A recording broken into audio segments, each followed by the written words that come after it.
Divorce lawyers, what's the worst way someone screwed over their spouse? Story 1. Not a divorce attorney, but I clerked for a judge that handled divorce cases. We had a couple that were both lieutenant colonels in the Air Force. They had one daughter that was about 11 or 12. Both had graduate degrees and were generally intelligent people. Well, the husband had an affair, and things went sour with the relationship. The daughter was at that age when her relationship with the mother was starting to get a little strained, and she mentioned how she wanted to stick with her dad because he was about to be stationed elsewhere and the parents would be going their separate ways. The mother absolutely freaked out. The first thing she did was go to the local police department and claim the father had been molesting and R-ing the daughter. They investigated and couldn't find any evidence, so they dropped the case. The mother, still furious, then goes to the Air Force Office of Special Investigations and reports the same thing. The Air Force then suspends the husband from duty and conducts their own investigation. Same results, no evidence of wrongdoing, and the case is dropped. The mother then goes to the next state over, where the husband is about to be transferred, and contacts the local police there with the same story about molestation and assaults. They, of course, do their own investigation, but the same results. Case is dropped. Of course, this whole time the daughter has been interviewed a dozen times by psychologists, various therapists, the police, the Air Force, and who knows else. The daughter is straight up traumatized by this. People constantly asking if her dad had been touching her or R-ing her and so forth. Not to mention the harm it did to her father's career. He was basically screwed from any possible promotion just because of the allegations, as well as the fact that infidelity in the military is a big no-no. But that was his own doing. Well, once word of all this gets back to the judge, he's furious. He's a former Air Force JAG, and this has context in the ranks. Well, anyway, the couple comes in front of him one day for a hearing, and he outright tells her she better stop this behavior or he's going to hold her in contempt of court for the maximum amount of time that he can lawfully hold her in the cell. Contact the DA and recommend the filing of charges, contact her Air Force superiors, and recommend reprimand to the fullest extent possible, and basically anything and everything he can do within his power. It was one of the most messed up things I've seen during my relatively short experience in the legal world. Story 2. I've worked for a lawyer who worked on divorces. This was his favorite case. Guy was making $150,000 a year, gets a Thai mail-order bride, and has 3 kids. Dude has an affair and now decides that he doesn't want a fresh-off-the-boat wife and mixed-race kids and initiates a divorce. The woman's only priority is to have custody of the kids, so against her attorney's advice, she's willing to take a deal where she takes a car and gets $1,200 in child support, no spousal support, and $3,000 lump sum from their joint account so she can rent an apartment. There's zero chance that he actually wants custody of the children because he's already shacked up with the girl he's having an affair with. She wanted full custody so bad that she was willing to live with 3 kids in a modest 2-bedroom apartment and put the kids out of expensive extracurricular activities they were doing to economize, as well as getting a crappy survival type of job after being nothing but a housewife since coming to the U.S. One of the kids has some talent in an Olympics event to the level where she was getting professional coaching lessons. The husband takes it to the front of the judge against the advice of his own attorney, who tells him that he's nuts to turn this down because he doesn't want to give her $3,000 and figures that the judge will decide between what she wants and what he wants, not realizing that there's a formula based on income judges use to determine child support payments. At the court, the judge awards the wife the $3,000 lump sum and $1,700 child support for each kid. So because he didn't want to give his ex-wife $3,000 so his kids could have a place to live, about 50% of his take-home pay is going to his ex for the next 10-plus years. The attorney I worked with was a hard butt about money who never did anything for free, but this was the one case where he represented the woman for just a nominal fee because he had a justice renob. Story 3. When I got divorced, my alcoholic wife of 18 years had started another affair, this time with her addictions counselor. My lawyer and I laid a trap for them. Just in case you don't know, intimate relations between a counselor and patient are very frowned upon by the regulatory bodies, and I was more than angry after putting her through rehab. $25,000, which I didn't have to do, only to have her fall back into her old behavior. Shortly before the divorce was finalized, I filed a complaint with the state body licensing health professions. Knowing they were in some peril because of their unprofessional relationship, I had already gotten him fired, she had backed off her exorbitant demands. I paid her a very modest settlement, kept the house, got custody of the 3 teenage kids, plus got child support. Her lawyer naturally included a clause in the divorce where I had to agree to not say anything negative about her lover and their relationship. But the lawyer messed up and never asked if I had already filed charges and thus didn't require me to rescind them. The lawyer had assumed I was just bad-mouthing them to neighbors and friends, and it never occurred to the lawyer that we were doing much more. When the Board of Health Professions responded to my complaint shortly after the divorce was finalized, I told them that it would take a subpoena to get me to testify. A subpoena trumps a divorce settlement. They were happy to oblige. They stripped his license and placed him on a register of sanctioned health professionals. He never worked again. They were broke in a handful of years, and she divorced him when the money ran out. In the interim, his mother had passed away, leaving a fair-sized estate, so it took longer than I expected. Oh, and the frosting on the cake was that his wife and I traded notes, notably hotel receipts from the time of the affair, that helped each of us in our respective divorces. Justice was served.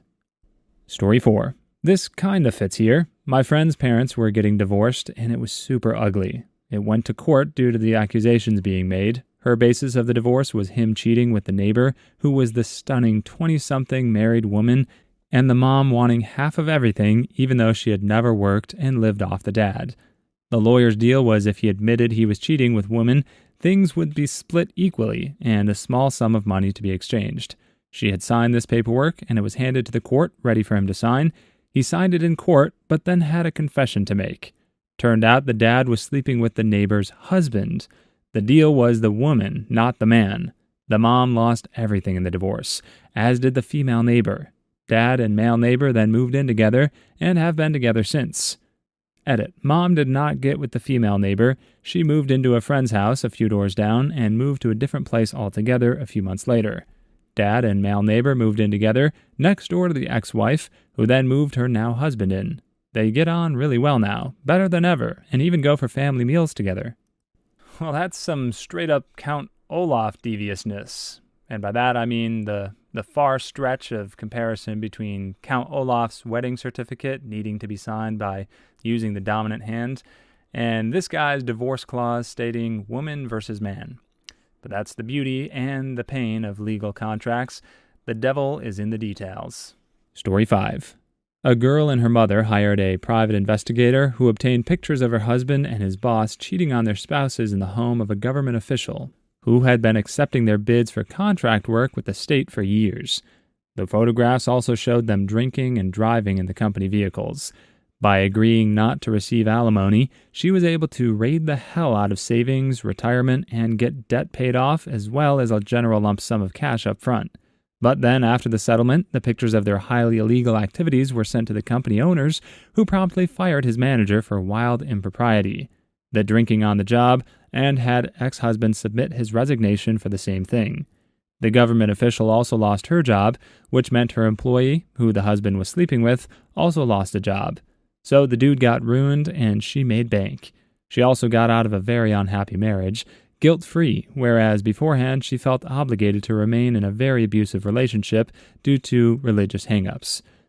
The thing is, she has to be one of the sweetest girls I know, but man, does she know how to get revenge. Story 6. She fights and will not grant the divorce easily, so I do the most sinister thing I can do. I screw her over like she screwed that guy. I told her she can keep the house, no issue. She agrees. I bought the house for $323,000 back when the market was booming. This divorce happened during the recession. The house was valued at $156K. I walked away from it smiling. I knew she couldn't live up to the lifestyle I was giving her. She started falling behind on her payments. Her SUV got repoed. The house was in foreclosure. While I, on the other hand, went down the road and bought a house worth $500K when the market was high for $212K when the market bubble had blown. Too long didn't read, walked away from a house during the recession, let her go into debt while I went down the street to purchase a bigger house for less cost than the house I walked away from. Story 7. Not a divorce lawyer, but this happened in New York City a number of years ago and is just too sweet not to include here. Some dentist or doctor on the Upper East Side and his wife were having a freaking nasty divorce, and she got their gorgeous Upper East Side brownstone worth several $1,000,000, which angered him royally. So the butthole went into the brownstone, turned on all the gas, let the place fill with gas, and blew it up, totally destroying the building and ending his own life in the process. Turns out the joke was on him because the now empty lot was worth a poop ton more money than the house was. How often is a buyer going to get a prime building lot for a new house on the Upper East Side of Manhattan? The lot was worth about double what the house was, if I recall correctly, and the wife got it all. Story 8. Not a lawyer, but this is the history of my house and property.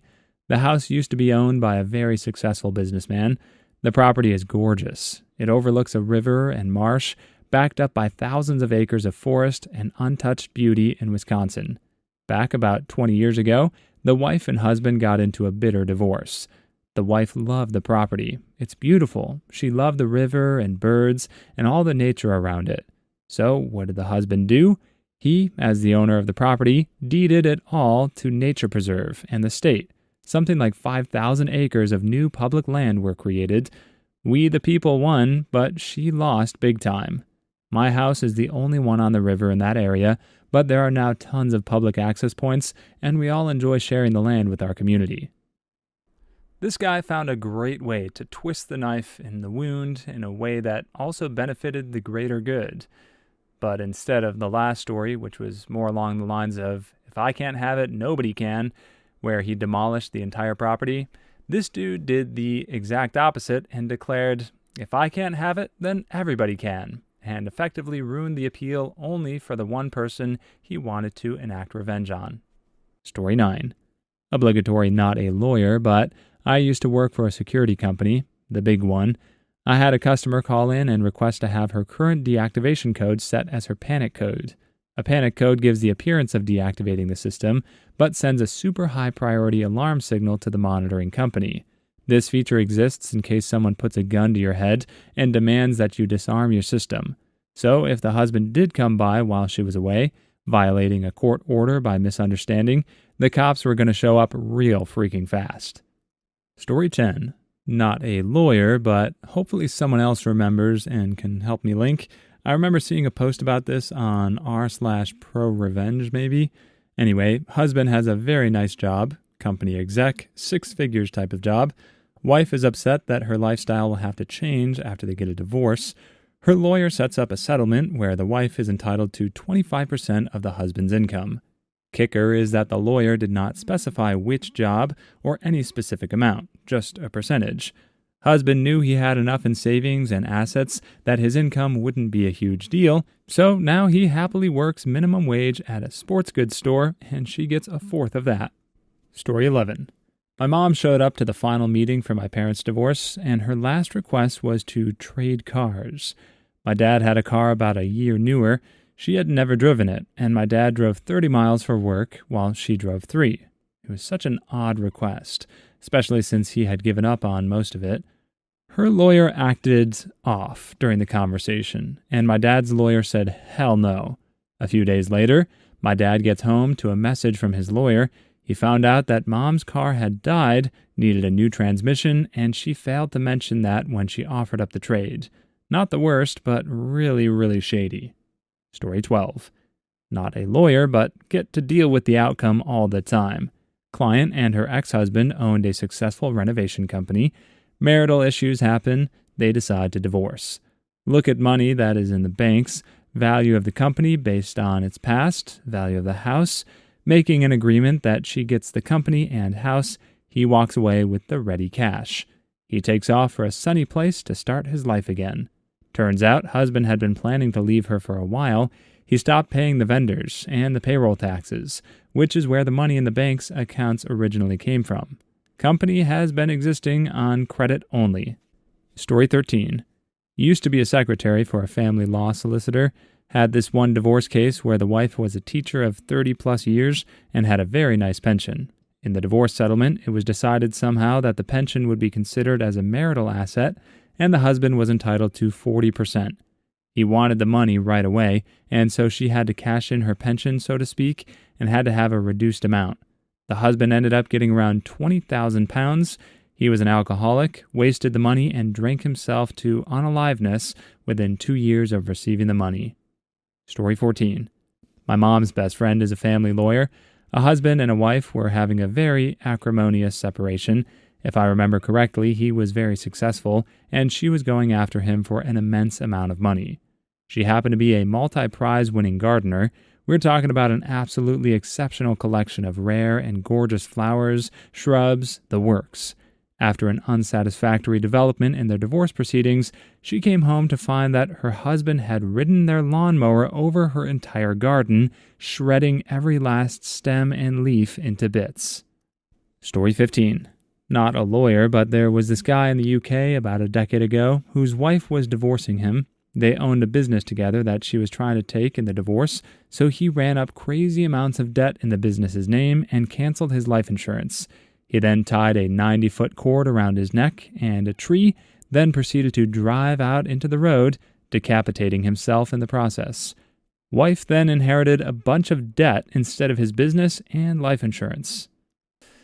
Don't ask me how I know this, but it's fairly common for life insurance policies to have a clause that states ending your own life nullifies the payout to your beneficiaries, if it occurs within 2 years of purchasing the insurance. I can see how this deters people from taking out an insurance policy and then immediately ending it for themselves to have their family profit from their sacrifice, but in the grand scheme of things, 2 years is a pretty short amount of time to wait if you already have such devious plans to begin with. Story 16. I'm a lawyer, but not a divorce lawyer. My sister-in-law is mid-divorcing my brother after 30-plus years of marriage. She's met someone else. So far, so normal. It happens, right? The thing that's destroyed him is her emptying their son's saving account, which my parents, very far from well off, have paid into once a month for years. That's his university fund, wiped out. I don't know about screwing over your spouse, but it's the one betrayal my brother can't come to terms with. Story 17. I'm sitting in family court right now. I'm a public defender handling some contempt issues, but I have to sit through all the divorce and custody stuff before my cases get called. I just want to say thank you to all the family lawyers who deal with this stuff. I can't even handle watching it. I'll take the horrible crime all day to avoid divorce and custody stuff. Story 18. A former co-worker and his wife had split up. Among other things, she took all of his belts from the house. He showed up for work with an Ethernet cable tied around his waist because he didn't have any belts. We worked an early shift, so there weren't any stores open before he had to get to work. Story 19. A wife negotiated like a wee-yach possessed for custody of the couple's dog, which the husband, my client, adored. We negotiated the husband's visitation rights for the life of the dog, so she had a vet put the dog down a week after the divorce was final. Please leave your stories in the comments. I'd love to make a video of them in the future. Also, don't forget to like and subscribe.